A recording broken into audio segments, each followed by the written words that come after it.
नमस्कार बच्चों, कैसे हैं आप। आशा है आप सब बहुत अच्छे होंगे।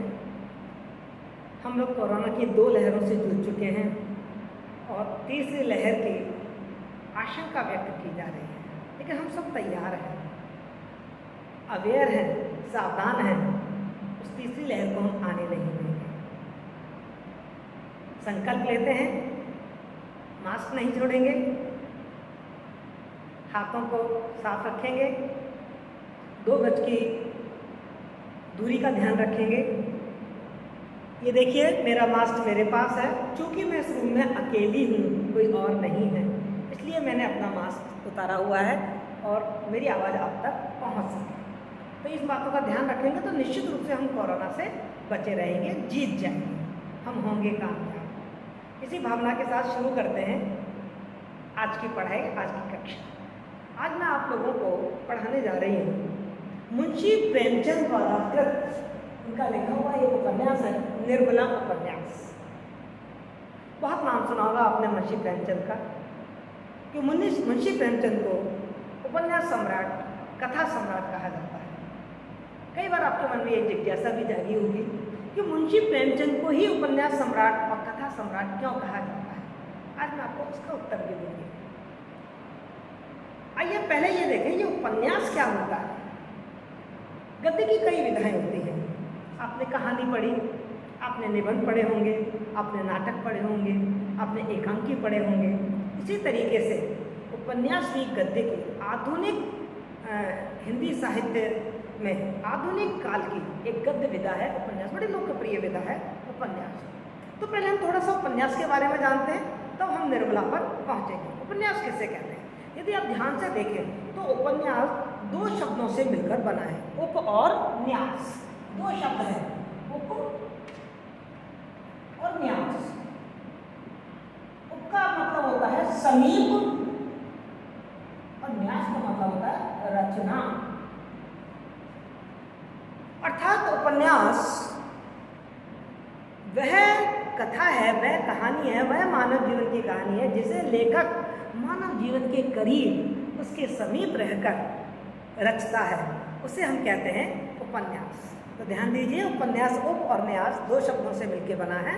उप का अर्थ है समीप और न्यास का अर्थ है रचना। अर्थात उपन्यास वह है जिसमें मानव जीवन के किसी तत्व को, किसी तथ्य को उक्ति उक्त के रूप में समन्वित करके, बिल्कुल मानव जीवन के करीब जाकर, उसको देखकर, उसको पहचानकर, उसको समझकर, उसको समन्वित करते हुए जो रचना की जाती है, उसे हम उपन्यास कहते हैं। उपन्यास शब्द से ध्वनि यही निकलती है कि लेखक इसके द्वारा कोई निकट की बात कहना चाहता है, कोई पास की बात कहना चाहता है, कोई पते की बात कहना चाहता है। वस्तुतः उपन्यास एक ऐसी विस्तृत कथा होती है जिसके भीतर बहुत सारी अन्य कथाएं भी होती हैं। एक तो मुख्य कथा होती है और कुछ कथाएं अन्य कथाएं होती हैं। जैसे हम जब निर्मला उपन्यास पढ़ेंगे तो हम उसमें देखेंगे कि उसमें निर्मला के जीवन की मुख्य कथा है, लेकिन उसके साथ साथ निर्मला के जीवन में जो और लोग आए हैं, मनसाराम है, भुवन मोहन है, सुधा है, रुक्मणी है, उनके जीवन की कथाएं भी उसमें समन्वित की गई हैं। तो उपन्यास में, उस कहानी में समाज, व्यक्ति की विभिन्न अनुभूतियाँ, उनकी विभिन्न प्रकार की संवेदनाएं, उनके अनेक प्रकार के दृश्य, घटनाएं और बहुत प्रकार के चरित्र उपन्यास में होते हैं। ये एक बृहद कथा होती है, उस मानव के पूरे जीवन का चरित्र उसके सामने होता है। जैसे मुंशी प्रेमचंद ने कहा भी है, उपन्यास की परिभाषा देते उन्होंने कहा है कि मैं उपन्यास को मानव जीवन का एक चित्र समझता हूँ और मानव चरित्र पर प्रकाश डालना और उसके रहस्यों को खोलना ही उपन्यास का उद्देश्य होता है। तो आपको अच्छे से समझ में आ गया होगा उपन्यास किसे कहते हैं। अब ये देखते हैं कि उपन्यास को आपने समझ लिया कि उपन्यास किसे कहते हैं। ये देखते हैं मुंशी प्रेमचंद के बारे में आप क्या जानते हैं। मुंशी प्रेमचंद आपके लिए कोई नया नाम तो नहीं।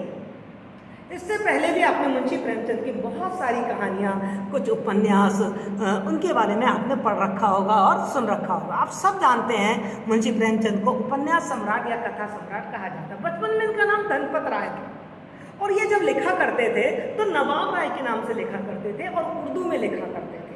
मुंशी प्रेमचंद ने देश प्रेम और राष्ट्रीयता की भावना कूट कूट के भरी हुई थी। उस समय अंग्रेजों का राज था।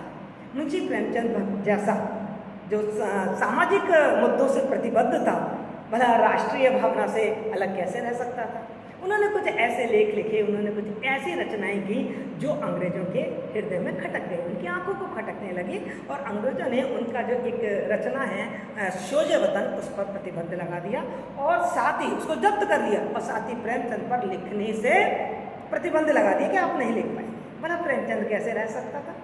इतना जीवट वाला कलाकार, रचनाकार, लेखक, जो सामाजिक मुद्दों से इतना जुड़ा हुआ था, जो देश से इतना जुड़ा हुआ था, वो कैसे रह सकता था? उन्होंने अपना नाम बदला और अपना नाम प्रेमचंद रखा और हिंदी में वो लिखने लगे। इस तरीके से हिंदी और उर्दू इन दोनों के बड़े ही लोकप्रिय कहानीकार, साहित्यकार और विचारक थे प्रेमचंद। उन्होंने उनको मतलब उपन्यास सम्राट क्यों कहा जाता है? केवल संख्याएं नहीं गिनेंगे हम, उन्होंने लगभग 1.5 दर्जन उपन्यास लिखे, आपने नाम भी सुने होंगे, सेवा सदन, रंगभूमि, कर्मभूमि, गबन, निर्मला जो आप पढ़ने जा रहे हैं, गोदान उनका सबसे प्रसिद्ध उपन्यास माना जाता है, जिस पर उनको ज्ञानपीठ पुरस्कार भी मिला। इसके साथ ही उन्होंने लगभग 300 कहानियाँ लिखी, जिसमें आपने कई बार उनकी ये कहानियाँ और उनके ये नाटक टीवी पर एक सीरियल के रूप में भी देखे होंगे। मैंने आपको लिंक भी भेजे हैं। महान निर्देशक और डायरेक्टर गुलजार ने उनकी तहरीर के नाम से उनकी रचनाओं पर काफ़ी सारे टीवी सीरियल बनाए हैं और आप देख भी रहे हैं, आपको आनंद भी आ रहा है। आप लोग मुझे बता भी रहे हैं कि मैम हम वो तहरीर सीरियल देख रहे हैं और आपको बड़ा मज़ा आ रहा है। निर्मला को तो आपने सारा देख डाला है, काफ़ी कुछ परिचय आपको निर्मला का उसमें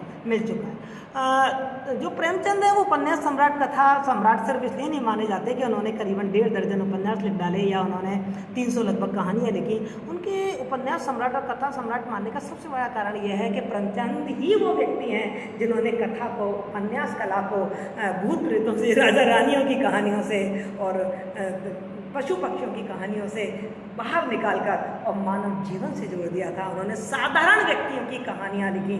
उनके जो कहानियाँ और उपन्यास हैं उसमें एक साधारण पिछड़ा व्यक्ति, दलित वर्ग व्यक्ति है, जो शोषित व्यक्ति है, वो उनका नायक बना।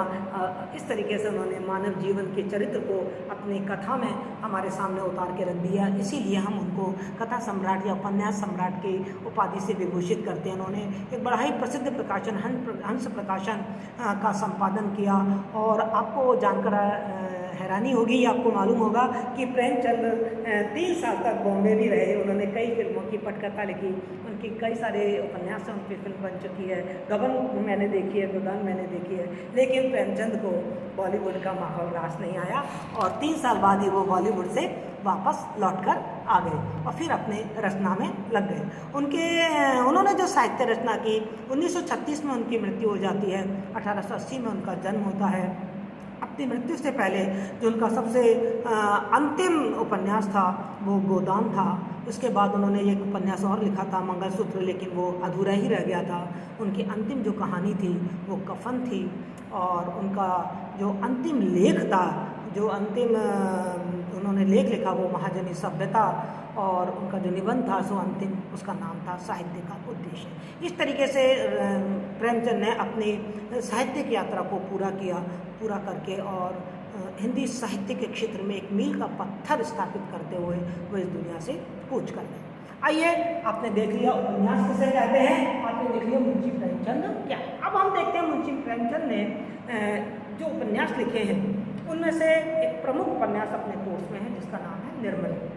जैसे मैंने आपको बताया, उन्होंने रंगभूमि, कर्मभूमि, गबन, गोदान, प्रतिज्ञा, सेवा सदन, काफ़ी सारे उपन्यास लिखे और उसमें निर्मला उपन्यास एक प्रमुख उपन्यास है जो आपके पाठ्यक्रम में शामिल किया गया। आज हम निर्मला उपन्यास का हल्का सा परिचय देखते हैं कि निर्मला उपन्यास क्या उपन्यास है। निर्मला उपन्यास के लिए बहुत बार कहा जाता है कि निर्मला उपन्यास एक नारी प्रधान उपन्यास है। कहा जाता है कि ये नारी प्रधान उपन्यास है। क्या मतलब है इसका?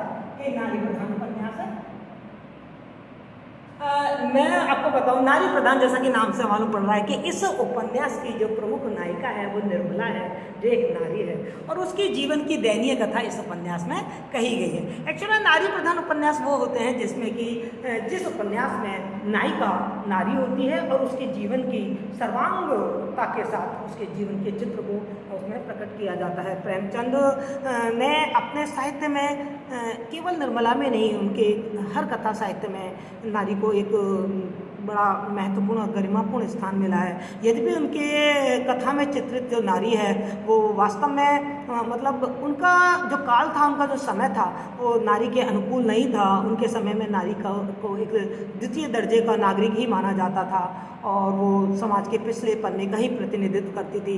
लेकिन इसके बावजूद भी उनकी कथाओं में, उनके उपन्यासों में नारी का चरित्र काफ़ी उभर कर आया है। निर्मला उपन्यास में हम इस बात को साफ साफ देख सकते हैं कि वो मुख्य धारा का प्रतिनिधित्व कर रही है और जो पुरुष पात्र हैं उसको उन्होंने, जैसे मनसाराम है, तोतारामन, भुवन मोहन है, उनको उसने हाशिए पे ला खड़ा कर दिया है। तो इस तरीके से हम देखते हैं कि जो निर्मला उपन्यास है वो एक नारी प्रधान उपन्यास है, जिसमें उन्होंने नारी के माँ के रूप को पत्नी के रूप में एक नारी का क्या भूमिका होती है, माँ के रूप में एक नारी की क्या भूमिका होती है, सखी के रूप में एक नारी की क्या भूमिका होती है, इस सबको बड़े कहना चाहिए कि बहुत ही विस्तार के साथ और गहराई के साथ, पूरी संवेदनाओं के साथ उन्होंने इस चीज़ को हमारे सामने रखा है।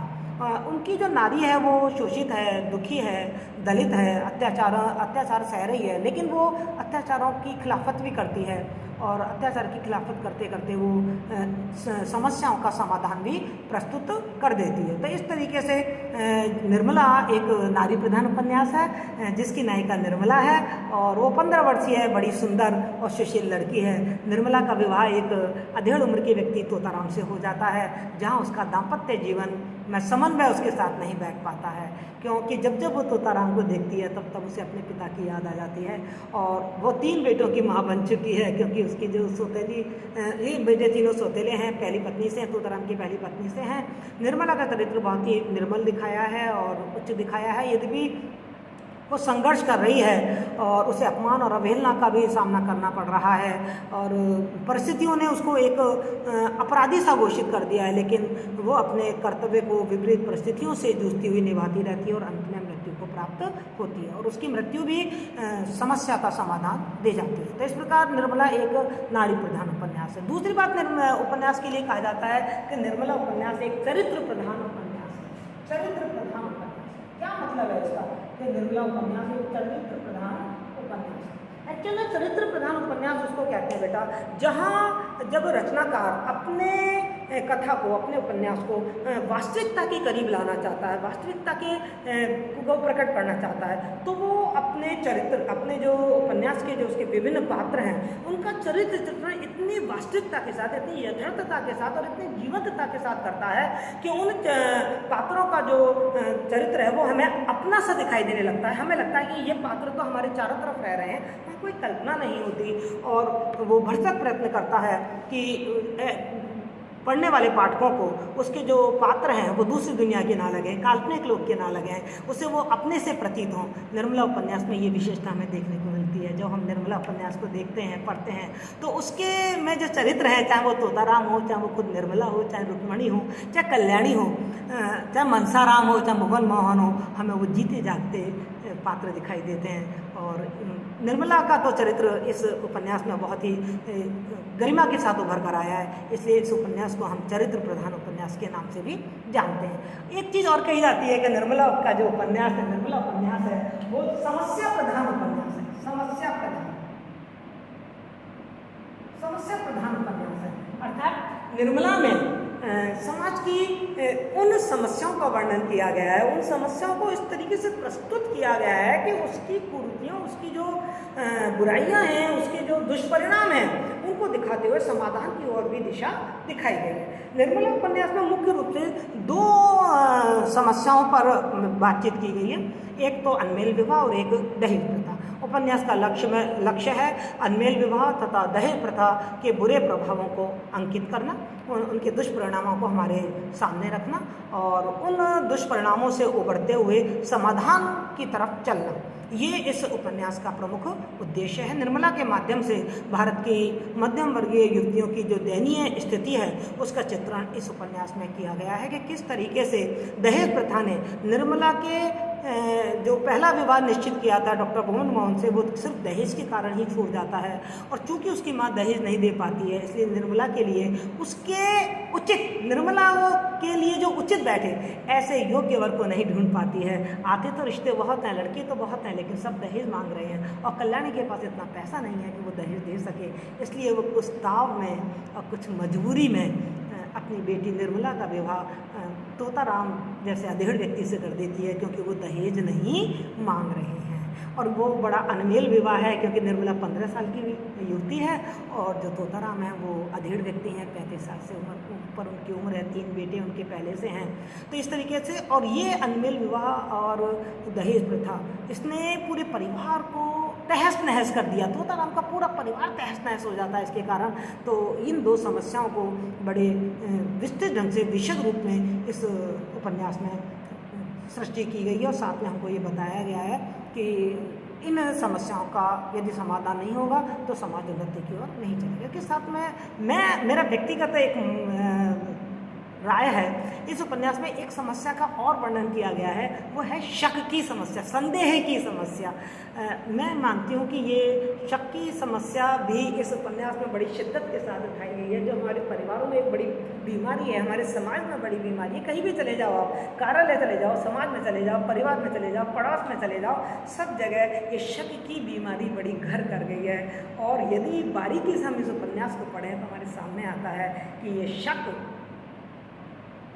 बेवजह लोगों की ज़िंदगी और परिवारों को तहस नहस कर देता है। तो हमें किसी पे शक नहीं करना। यदि आपको कुछ पे शक होता है तो पहले इसको प्रमाणित कीजिए। कई बार तो आंखों देखी चीज़ भी झूठी होती है, कानों सुनी बात भी प्रमाणित नहीं होती है। तो बार बार प्रमाणित कीजिए, तब किसी पे शक कीजिए। तोताराम का एक शक उसके पूरे परिवार को तहस नहस कर देता है, मनसाराम को मौत के मुंह में ढकेल देता है, निर्मला से उसके मन का नाता टूट जाता है पूरी तरीके से। हो सकता है कि वो शक नहीं करता तो धीरे धीरे निर्मला तोताराम को पति के रूप में स्वीकार कर लेती।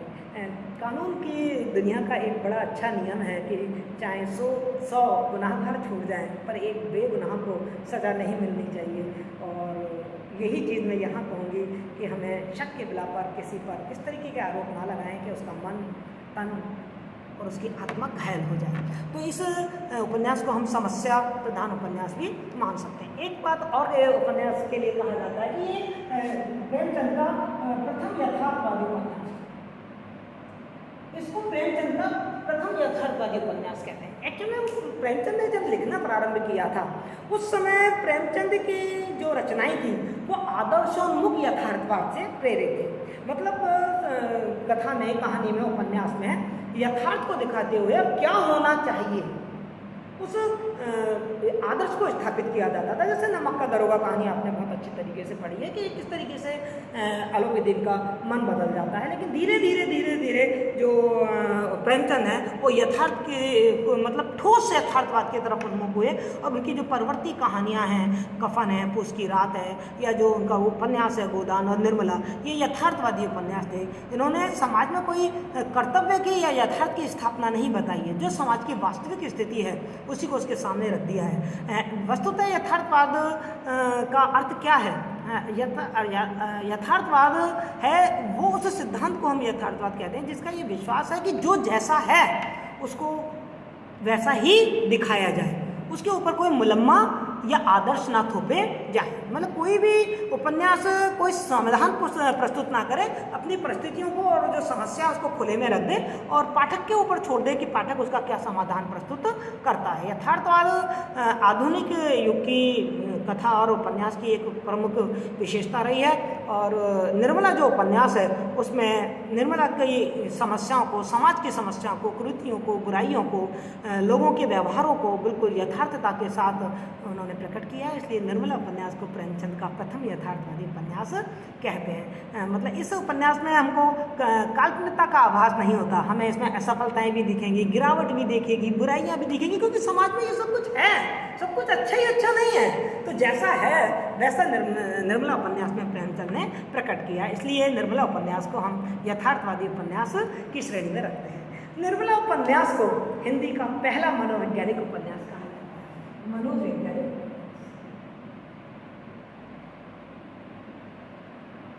निर्मला उपन्यास को हिंदी का पहला मनोवैज्ञानिक उपन्यास कहा जाता है। बाद में तो अपने पढ़े हैं जैनेन्द्र के, परख सुनीता, इलाचंद जोशी के, अज्ञे के, लेकिन प्रेमचंद का ये निर्मला उपन्यास वो पहला मनोवैज्ञानिक उपन्यास हिंदी का माना जाता है। तो मन में एक जिज्ञासा तो उठती है कि आखिर मनोवैज्ञानिक उपन्यास किसे कहते हैं, मनोविज्ञान क्या है। देखो मनोविज्ञान ये देख लीजिए कि प्रेमचंद ने यथार्थवाद के साथ उनकी जो ये उपन्यास है निर्मला, इसमें मनोविज्ञान की विभिन्न भावनाओं को, जो हमारी आंतरिक भावना है, जो हमारे मन की भावना है, जो हमारे बाहरी परिस्थितियों को, हमारे बाह्य निर्णयों को, हमारे बाह्य व्यवहार को प्रभावित करती हैं, लेकिन हमारे मन की जो संवेदनाएं हैं, हमारे मन के जो संवेग हैं, हमारे मन की जो भावनाएं हैं वो दिखाई नहीं दे रही हैं, पर हमारे बाह्य जगत को वो प्रभावित कर रही हैं। ऐसी भावनाओं को कथा या उपन्यास के माध्यम से प्रस्तुत कर देना ही मनोवैज्ञानिक उपन्यास माना जाता है। तो ये प्रेमचंद के बाद तो बहुत सारे लोग, जैसे मैंने नाम बताया आपको, जैनेन्द्र का, इलाचंद जोशी का, अज्ञे का, यशपाल का, इन लोगों ने बहुत ही मनोवैज्ञानिक उपन्यास हमारे सामने रखे। एक्चुअल में जो रचनाकार होता है वो आंतरिक तथा बाह्य दोनों परिवेश को अपनी रचनाओं में स्थान देता है। रचना चाहे यथार्थपरक हो या काल्पनिक हो, कैसी भी हो, पर उसमें जो वर्णित पात्र होते हैं, उनकी भावनाएं, उनकी संवेदनशीलताएं, उनकी आक्रामकता, उनकी स्थित प्रज्ञता, उनकी जो अंदर की आत्मा की जो आवाज़ है, उस सबको उपन्यास में, उनके मानसिक क्रियाकलाप को उस उपन्यास में वर्णित कर देना, वो अन्य उपन्यासों से उसको भिन्न बना देता है। और ये मानसिक क्रियाकलाप हमको निर्मला उपन्यास में बड़े कहना चाहिए विस्तार के साथ दिखाई देते हैं। आप एक एक पात्र को उठा के देखें, कल्याणी को उठा के देखें, कल्याणी क्यों निर्मला का विवाह तोताराम के साथ कर देती है। देखिए इसके पीछे दहेज प्रथा आपको सामने दिखती है, पर इसके पीछे की भावना क्या है। कल्याणी ने पूरी जिंदगी आर्थिक अभाव सही, वो नहीं चाहती थी उसकी बेटी भी आर्थिक अभाव सही। उसकी मन की जो भावना दूसरों को नहीं दिख रही है, हम सबको दहेज प्रथा दिख रही है, हम सबको उसका क्रोध दिखाई दे रहा है, हम सबको उसका लोभ दिखाई दे रहा है, लेकिन हमको ये नहीं दिखाई दे रहा है कि कल्याणी ने अपने जीवन भर आर्थिक अभाव झेले, इसलिए वो नहीं चाहती थी कि उसकी बेटी आर्थिक अभाव झेले। उसकी जो अंदर की ये संवेदना थी, जो अंदर की ये भावना थी, उसने निर्मला का विवाह तोताराम के साथ करने के लिए उसे मजबूर कर दिया। ये जो आंतरिक भावना को प्रकट किया, तो एक नहीं, ऐसे बहुत सारे जगह जगह, हर जगह इतने टुकड़े हमको मिलेंगे निर्मला उपन्यास में, जो उन निर्मला उपन्यास के विभिन्न पात्रों के मनोचित्रण, मन की भावनाओं का चित्रण कर रहे हैं। जैसे रुक्मणी है, रुक्मणी निर्मला से को पर रौब बांटना चाहती है। क्यों बांटना चाहती है? देखिए निर्मला जो रुक्मणी है वो विधवा है, उसे परिवार का सुख नहीं है, और निर्मला की शादी हो गई है, उसके पास परिवार और पति है। हम सब जानते हैं ये मन की भावना कि एक व्यक्ति ऐसी चीज़ों से, दूसरी चीज़ों से नफरत करने लग जाता है जो चीज़ उसके पास नहीं है। मेरे पास कार है, किसी और के पास कार है, मुझे फर्क नहीं पड़ेगा, पर मेरे पास कार नहीं है और दूसरे के पास कार नहीं है, मेरे मन में ईर्ष्या की भावना आ जाएगी। तो रुक्मणी इस ईर्ष्या की भावना से ग्रसित होकर उसके साथ गलत व्यवहार कर रही है। दूसरी बात, अब तक तो रुक्मणी का राज था और अब घर में राज हो गया निर्मला का। तो ये जो चीज़ें हैं, ये जो मनोविज्ञान है, जो आंतरिक मनोप्रवृत्तियाँ हैं, जो मानसिक क्रियाकलाप हैं, उनको निर्मला उपन्यास में प्रेमचंद ने बहुत ही विशद तरीके से हर व्यक्ति का, चाहे वो भुवन मोहन हो, चाहे वो कल्याणी हो, चाहे निर्मला हो, तोताराम हो, मनसाराम हो, सबके मानसिक क्रियाकलापों का एक विशद अध्ययन हम इस निर्मला उपन्यास के माध्यम से करते हैं। तो इस प्रकार हम ये भी कह सकते हैं, बिल्कुल सही है कि जो निर्मला उपन्यास है वो हिंदी का पहला मनोवैज्ञानिक उपन्यास है। आज मैंने आपको निर्मला उपन्यास की जो खास विशेषताएं मुझे देखी कि ये यथार्थवादी उपन्यास है, ये मनोवैज्ञानिक उपन्यास है, ये घटना प्रधान उपन्यास है, ये चरित्र प्रधान उपन्यास है, नारी प्रधान उपन्यास है, ये समस्या प्रधान उपन्यास है, ये मैंने आपको समझाने की कोशिश की। और साथ ही मैंने आपको मुंशी प्रेमचंद का परिचय बताया और उपन्यास कैसे कहते हैं इस चीज़ को समझाया। एक बार दोबारा से आप इस वीडियो को देखिएगा, सुनिएगा, समझिएगा, आपको समझ में आएगा। यदि कोई चीज़ समझ में नहीं आती है तो आप कमेंट बॉक्स में मुझसे अपनी प्रॉब्लम्स पूछ सकते हैं। मैं आपकी हर समस्या का समाधान करने की कोशिश करूँगी। नमस्कार, थैंक यू सो मच।